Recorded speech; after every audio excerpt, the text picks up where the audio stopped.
Blog Talk Radio.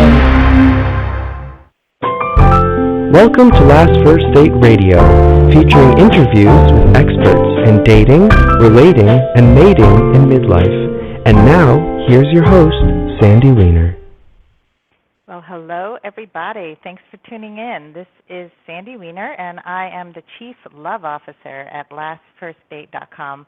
I am the dating and love coach for women over 40 who want to attract and sustain a lasting, loving relationship with a focus on being healthy. And so it never doesn't matter how long you have been in relationships that didn't work.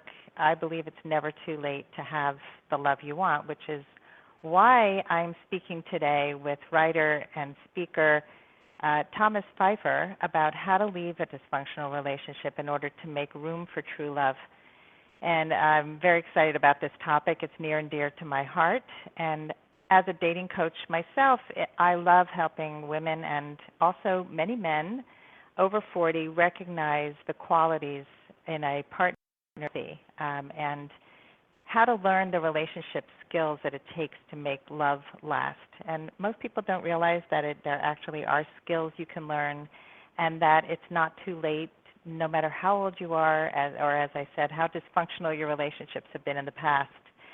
And what I find is that we often make mistakes and sabotage our relationships without even realizing it. And I have identified the top 3 ways that midlife daters sabotage their relationships, and also the turnarounds, how they can do better next time.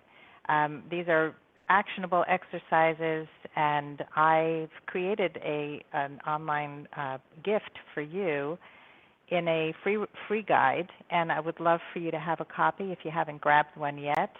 All you have to do is go to lastfirstdate.com and sign up on my homepage, because I would love for you to go on your last first date.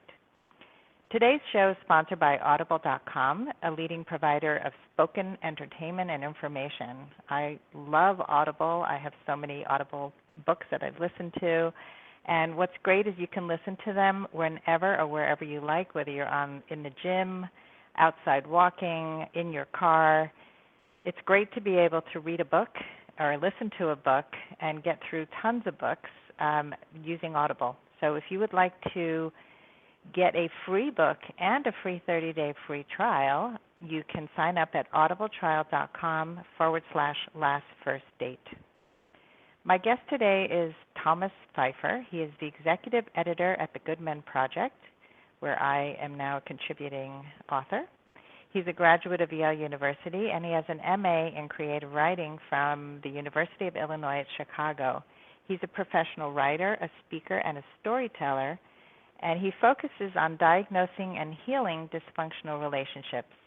His books, Why It Can't Work, Detaching from Dysfunctional Relationships to Make Room for True Love, and his other book, What is Love? A Guide for the Perplexed to Matters of the Heart, are both available on Amazon. He lives in Connecticut, just like me, and he's working on his first novel. Very cool. So welcome to the show, Thomas. Thanks, Sandy. It's an honor and a pleasure to be here with you today. Thank you. So as you heard, dysfunctional relationships are near and dear to my heart, unfortunately. I've experienced my share, and all of my clients really have come to me because they have had trouble getting out of dysfunctional relationships. So let's first define your definition of what you think a dysfunctional relationship is. Sure. Well, I'd first like to say that all of our relationships are probably a little bit dysfunctional. So, okay. Everybody has experienced versions or variations of this at one time or another. And also, full-blown dysfunctional relationships are fairly easy to get into, even for really smart, well-educated, emotionally intelligent people. It is surprisingly easy to fall into dysfunctional patterns. So there's no shame in anybody coming forward and saying, I'm in this or I've been in this.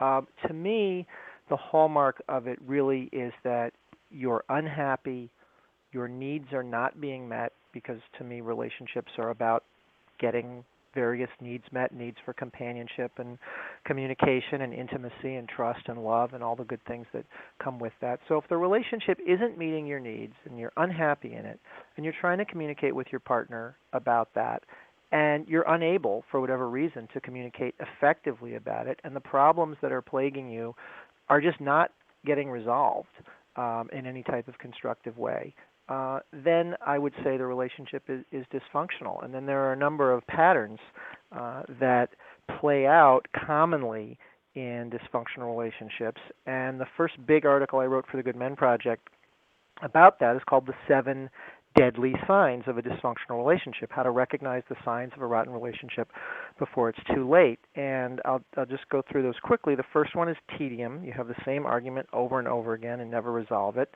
You have blame. Everything is always your fault. You have a partner who's constantly blaming you, or maybe you're constantly blaming your partner, either way.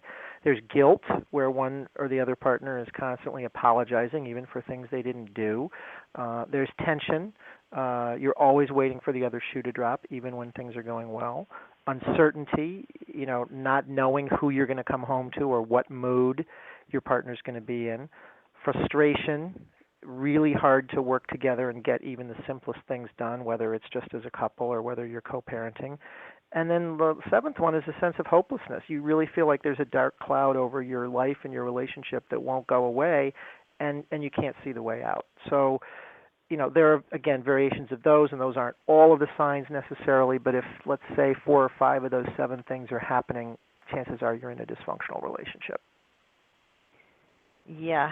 So a lot of people do experience many of these signs, and then they recognize that it's dysfunctional, and they stay anyway. So why might somebody stay in a really, really dysfunctional relationship? Well, there can be various reasons, but what it boils down to is if you're staying in something that isn't serving you in sort of the primary ways that you need to be served, again, trust, intimacy, communication, love, support, whatever, it's serving you in some other way. You're getting something out of it, and what you're getting out of it is probably unhealthy, but it is filling a hole, helping a wound, doing something for you. There's some payoff for you in that relationship, and this is often a hard thing for people in the relationships to confront. But what I like to say is in a dysfunctional relationship, there's generally a controlling partner, the person who brings primary patterns of dysfunction and dysfunctional communication and relating to the relationship. And then there's a contributing partner. There's a person who is dancing with that person and to a degree enabling some of the behavior. Again, I'm never saying it's somebody's fault, when the bad stuff is happening, but there is a degree to which the behavior gets enabled. So people stay because some other need is getting met, or they stay because even though they're really unhappy and miserable, they just don't see a way out. They'd rather try to fix it. They think that it's fixable, and they don't want to give up. They're not quitters. And they think that if I just try this thing one more time, if I just give a little bit more, if I just answer the question differently, whatever it is. But I still remember when my son, he's now 13, but he came home from, might have been first or second grade one day, and he said, "Dad, I learned something in school today." I said, "What did you learn?" He said, "A pattern is something that repeats itself." And that really stuck in my head. A pattern is something that repeats itself. So if you're in a dysfunctional relationship, these patterns are repeating themselves. And no matter what you try, unless you see what you're in and apply some of the tools that we're going to talk about, you can't break the pattern. Yeah. Well, those are two really, really good ways at looking at why people stay. And I think that one of the things I learned in coaching school was that there are people who are addicted to negative behaviors, that they get Right. something out of that. So, it's maybe they like when people pity them, when they act like a victim. Right. But there is some sort of addiction to that the attention they get for negativity. And I think, absolutely. So and then the quitter thing I think is really interesting. I think for people who are on the receiving end of the controlling person, I've seen that pattern repeated quite a bit, and I have to say that I was I was one of those people. I just refused to believe that there wasn't some way that I could somehow get through that using the right language, putting the right, information. And this even happened after my marriage was over. In terms of parenting, well, maybe if I could just be, logically put the information out there in a way that he could understand, and he just can't understand the same language that I understand. So it's what so I did hard. in the end, it is. But I decided to just get help for myself, and I said, well, if I can't get through, I've got to become the best parent possible. I've got to figure out what's the lesson in this. What are my children trying to teach me, and how can I do this myself in the best way I can? So that's a whole other conversation. Is parenting with a dysfunctional ex. But yes, that would be a whole other interview. But the interesting thing is that I think the smarter we are or think we are, the more capable and rational and emotionally together we think we are, the more we try to fix it. The more we think, I can fix this. Yeah, and we have to be able to recognize the qualities in a person that are not fixable. And I think that was a big shift in my relationship skills, and what I teach to clients as well is recognizing right away you're in a relationship that is not going to be able to work out, and how to get out quickly. So let's back up and talk about some of the causes of this relationship dynamic, these dysfunctional relationship dynamics. What are some of the key causes? Well, I think some people bring dysfunctional patterns of relating. They bring that from their childhood, or they bring it from past relationships. It's not innate. That's the thing. Is for a lot of us, this healthy communication and healthy conflict resolution and being able to listen in a certain way and not judge, that stuff doesn't come naturally. The opposite of it comes naturally. Having a reaction or flying off the handle is sort of a programmed instinctive response to a lot of stuff. So even if we come from a fairly healthy background, it can be easy, if we're not aware of what's happening, to get into that. But certainly I would say, and again, without judging people and their past experiences or traumas, because those are all really hard things that people have been through, that often the controlling partner will bring from childhood development unhealthy patterns of relating to people. And really what those are is their coping mechanisms that someone developed to go through something really tough. And those coping mechanisms worked to deal with a dysfunctional parent or to deal with a dysfunctional family situation. And then they bring those coping mechanisms to the new relationship with a fairly healthy partner, and they're using them, but they're not appropriate. They're not the right tools for the relationship. So, maybe walking away and not talking was the way to deal with a dysfunctional parent, but walking away and not talking is not the way to deal with a partner or a spouse who's actually trying to talk to you and figure out what's going wrong. Mm-hmm. Yeah, so we watch what our parents do, and sometimes we learn the right thing to do, and sometimes we learn the wrong thing to do. And often we know what we don't want to repeat, and we don't really know how to replace it with healthy behaviors. That's right. And sometimes we try to avoid what we saw our parents do, and that can get us into trouble too. My mother was a yeller. She would scream at me if I did something wrong, and I hated being yelled at. So I'm not going to raise my voice. Well, you know what? There were times when I should have raised my voice, whether it's with my kids or, there are times when actually getting upset, and vocalizing that. I mean, not going into rage. Rage is always inappropriate, but there are times when, hey, I'm really angry about this. I'm really upset. It's okay to express that, and you don't have to stuff that in. Mhm. Yeah, I think that we're often afraid of anger, especially if we've experienced rage. And I know in my life, I also grew up with a bunch of yellers and screamers, and also really unclear communication. So there was a lot of mind reading expected didn't you do what I asked? Well, you never asked, and I have no idea what you're talking about. So, for me, I kept looking for some clue as to how to do this better, which is why I focus a lot on communication skills in my work. Right. I'm offering a course starting next week on how to communicate, especially for women to communicate with men, because we just don't get it. We don't get it intuitively, like you said, and I think that's a great way to put it, that it's more instinctive to fly off the handle, to be reactive, Right. than it is to process and slow down and really even identify emotions. We don't even know what we're feeling. That's so accurate. And then we also don't realize that, when the pattern starts, once the pattern starts, there's a whole actually very predictable set of reactions from both people that they almost can't help. Something gets triggered and then something else gets triggered and then suddenly it's into the argument and it's the same argument you've had and you're like, how did I get here?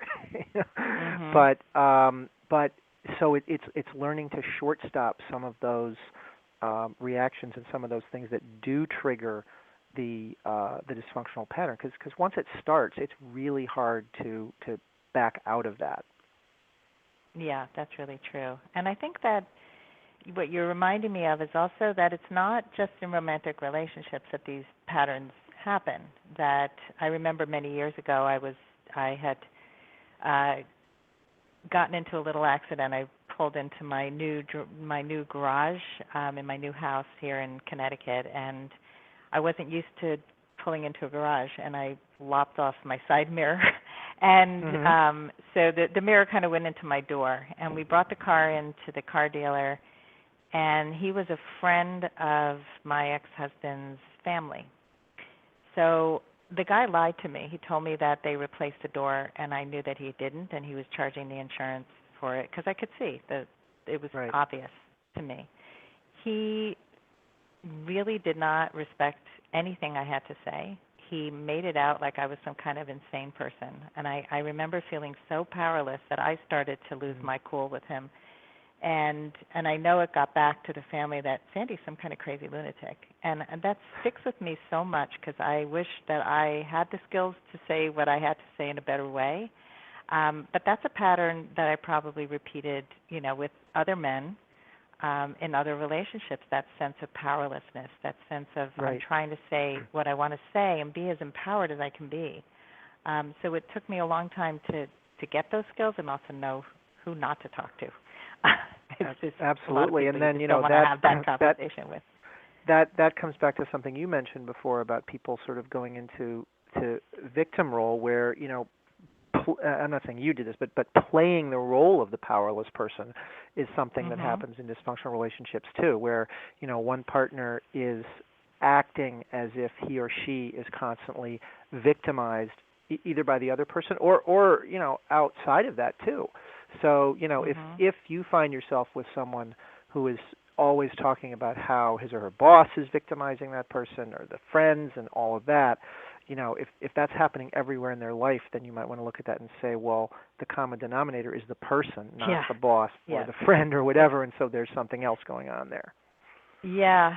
Yeah. I grew up with a lot of finger pointing and blaming, and it's so important to take responsibility for your share in anything. And there was a discussion I was reading on Facebook. There are some singles groups, and I enjoy reading what people have to say about different situations that come up. And the subject of dysfunctional relationships came up, and abuse. And I put out there that it's never just one-sided. As much Right. as abuse hurts, it does take two. And this one guy was like, "How naive can you be?" And I left the conversation. I wasn't going to have a Facebook conversation with someone who I don't know about a topic that's really heated. But I do. Right. It took me a long time to understand the dynamics of that, which is what you were talking about before. That Right. there's And always two. yeah, it's hard because when one person feels wronged, the first thing we want to do is blame the other person for wronging us. Brene Brown has a wonderful little 3-minute video on blame that everybody should watch Mhm. if you can. It's both hilarious and totally trenchant on it. But yeah, I love it. With I'm the a coffee cup and yes, exactly. It's her husband's fault that she broke the coffee yeah. mug. But I'm a believer in what I call the grain of truth theory. That when a partner levels a criticism at you or is upset about something, there's almost always a grain of truth in what the person is saying. Some feeling has been hurt, something has happened. So, but it's often the way that information is conveyed, because that information can be conveyed as a criticism of you or as an insult towards you or whatever it is, instead of making it about the partner's feelings. So that brings it back to what you're talking about with communication. If we learn how to communicate effectively with someone when we're feeling hurt, when we're feeling disrespected, when we're feeling not honored in some way, how do you bring that to your partner's attention without attacking the other person and putting the other person on defensive and then starting that dysfunctional argumentative cycle? Yeah, it's such an important differentiation between how people normally argue, and how you argue is so important. And argument is part of relationship, and I think that's another thing is I dated so many men who said, I never argued with my wife, and I'm like, did you have an honest relationship with her? Because, I mean, it's impossible. Like, you are always going to have differences of opinion. It's how you do it, but people are petrified of any kind of confrontation. So let's talk about you're in a dysfunctional relationship. And so, I think what people don't realize, it's not about like never ever getting into one again. I think that's an important distinction. It's that you probably will end up in another one, but you'll be able to hopefully recognize the signs really early on. So how do you know, like what signs are there early on that tell you that it's time to leave?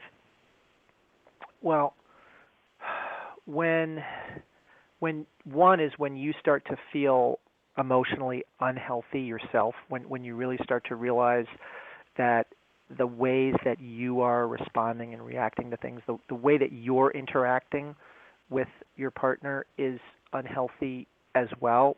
Whether you're getting into a rage, you're being triggered in that way, or something else is happening. That seventh point from the seven signs, that sense of hopelessness where, I just don't know how I'm going to go on. I mean, I know I'm in this. I need to get out of this, but I don't see a way out. So, and you get sort of stuck in that loop. Sometimes your work will suffer. Your friendships will suffer. A lot of times, and this gets into more with narcissism and other things that play into dysfunctional relationships, but sometimes controlling partners will try to pull you away from the people, your family and other people who care about you, so that could be another sign. But the key to me to beginning to even really see getting out as an option and to want to get out is to take control of your emotional health back, is to stop blaming your emotional health, problems with that, on the relationship, or particularly on your other partner, but on the relationship, and say, you know what, it's to this degree now, it's me. I can do something about this. I can make myself an emotionally healthy person. I can go get help. I can realize that I'm engaged in these dysfunctional patterns, and I can try to fix what I'm doing, my contribution to it, because that's all you can control. You cannot fix the other person. Even in marriage counseling, it's really, really hard when you're in these patterns, because people set in, and honestly, as good as the marriage counselor is, and there's some wonderful ones out there, each partner is trying to use, in a highly dysfunctional relationship, each partner is trying to use that marriage counselor to support their side of it, and to get the win, and to embarrass or insult the other person and prove that the other one is crazy. So I would say go see your own therapist. Say, I realize I'm in an emotionally unhealthy situation. I want to get well. Not I want to fix the relationship, not I want to fix my partner, but I want to get well. And then as you get well, your partner will either begin to get well with you, will either start to respect boundaries and begin to relate to you in a different way if he or she is capable of that, or the person won't. And if the person doesn't, then it's really time to leave. Yeah, and that's a good distinction to make, that you need to help yourself, that you can't push change on anybody, and it just won't work. Right. And often when you change, people don't like it. They, No, they it's don't. like, wait a minute, I was used to this other person, and what happened to that person? Absolutely. Yeah, Yeah, but I in the remember I remember a yeah, shift like that when I was in a relationship where a person used to get really angry with me and then drive off or run away, basically. mhm, And so I would always chase after, oh, I'm sorry, do you want me to pick you up? Go looking for this person, where are you? mhm, And finally I said, I'm not going to do that today. And the other person was like, well, "What? You don't?" It's like, "Whoa, you're not following me. yeah, You're not chasing after me. You're not begging me for forgiveness. What is going on here?" yep. Well, you're not fueling the fire. You're not. Right. That's why it takes two. And the dance, Mhm. when the dance ends, the other person's looking for the other part of it to make Right. the dysfunction happen. Um, yeah. So it's interesting when my daughter first got engaged to her husband, her now husband. They've been married about 4 years. Um, she was. They were all sitting around the table. We were eating dinner together, and she did some annoying behavior, and he kind of just like turned away and didn't fuel it, and she Mhm. stopped, and she turned to Mhm. us and said, "It works when he does it, but don't you ever try." It was like, and it was really funny, but that was one of the things that I recognized about their relationship right away, is that they know how to help each other. They know Right. how to see each other's best self and to encourage it, and they knew how That's to great. communicate well with each other. And I talked about that at their engagement party, and I think it's so important that we teach our children how to function better than we did, Mhm. and that's probably the best reward, is changing the legacy of brokenness and dysfunction for the next generation. Yes. Definitely. So we only have a few minutes left. There's so much to talk about, but let's talk about recognizing the healthy qualities of a partner for the future. What should people be looking for? Sure. For me, the number one need in a relationship, and the number one, thing that one looks for and demands, is respect. I think it all starts with respect. Everything flows from that. So if you find a person being disrespectful to you, even in sort of a joking way, that that's a problem, and it's something that you would need to address right away. When you say this, I feel disrespected. So, that's sort of the traditional hallmark communication way. When you say X, I feel Y.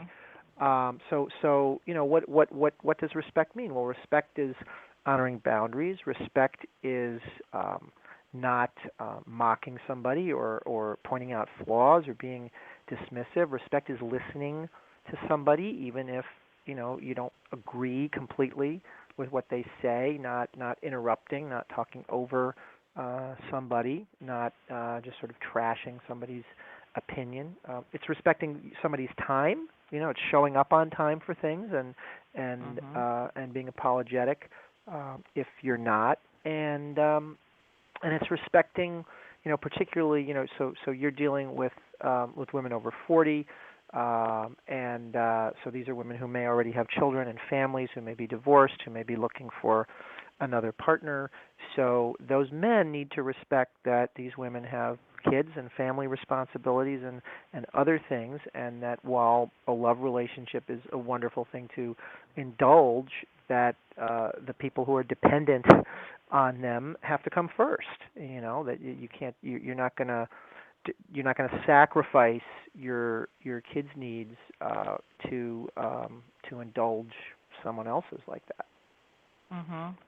Yeah, I love that, and I think a lot of people get angry when you pay attention to your children. And I know I say things that right up front, that that my kids' needs are really important to me, and I also tell a Right. man that I do prioritize him. So I think you have to Mhm. make both clear. Yes. But Yes. respecting and valuing your couldn't agree with you more. Thomas, this has been awesome. I really appreciate all your wisdom, and boy, if we can help a few people by listening to this show to either recognize the qualities of a dysfunctional relationship in order to get out, or recognize the qualities of a healthy partner in order to get in, we will have been doing a fabulous thing today. So thank you, and tell people how they can get in touch with you. Sure. You can find me on the Good Men Project, where I am an executive editor and where I write articles from time to time. I have a website, thomasgpfeiffer.com. That's thomasgpfeffer.com. And as Sandy mentioned earlier, my books, Why It Can't Work, Detaching from Dysfunctional Relationships to Make Room for True Love, and What is Love, A Guide for the Perplexed Matters of the Heart, are both available on Amazon.